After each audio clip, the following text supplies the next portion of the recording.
Од друга страна, секој човек кој што е грешен на ова парче земја има одговорност самиот да се врати кон Бог.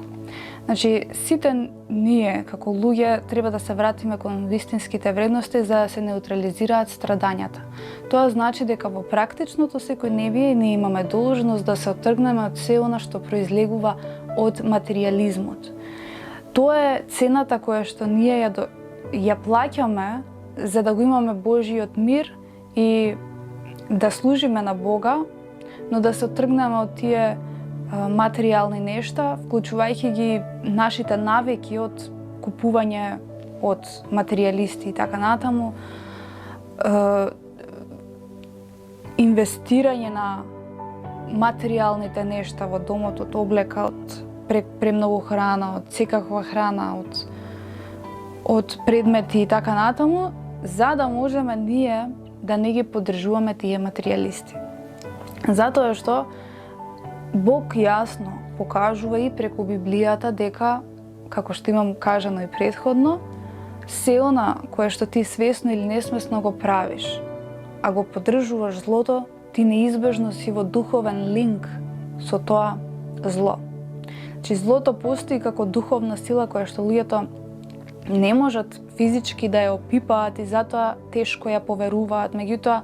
само оној кој што ќе излезе од таа затворена тегла на овој современ нормализиран живот, само тогаш може да види дека ова што е нормализирано не е во ред, не е правилно во духовните Божји очи. Кога ќе излезе од таа перцепција и од се она што е зависен, а за жал грото, маса на луѓе заглавени во кредити, во лоши судбински околности, во емоционални односи и така натаму, не може да ја видат оваа јасна слика и уште повеќе од незнање влегуваат во тој зачаран круг на зло. Затоа и како што ги правам сите видеа на посебни теми, од спортски облажувалници, од казина, од некои современи, наметнати, измислени валути кои што се онлайн плаќања. Значи, се е тоа масло на сатаната која што човекот го поддржува. За жал, заради таа маса на луѓе, најчесто ние страдаме, кои што сме ученици Божји и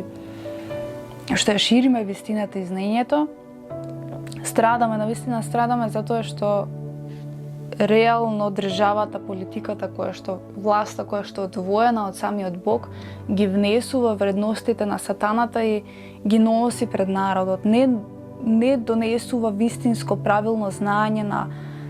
и на себе поправање, и на духовно прочистување, и на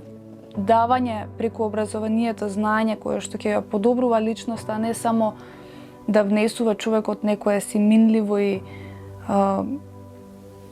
површно, реално знаење кое што никогаш нема да го примени во својот живот, без при тоа да му донесе некакви вистински правилни насоки за правилно живење и општеството да донесе реални услови во кои што човекот нема да има и избори, непосредно избори да отиде кон зло.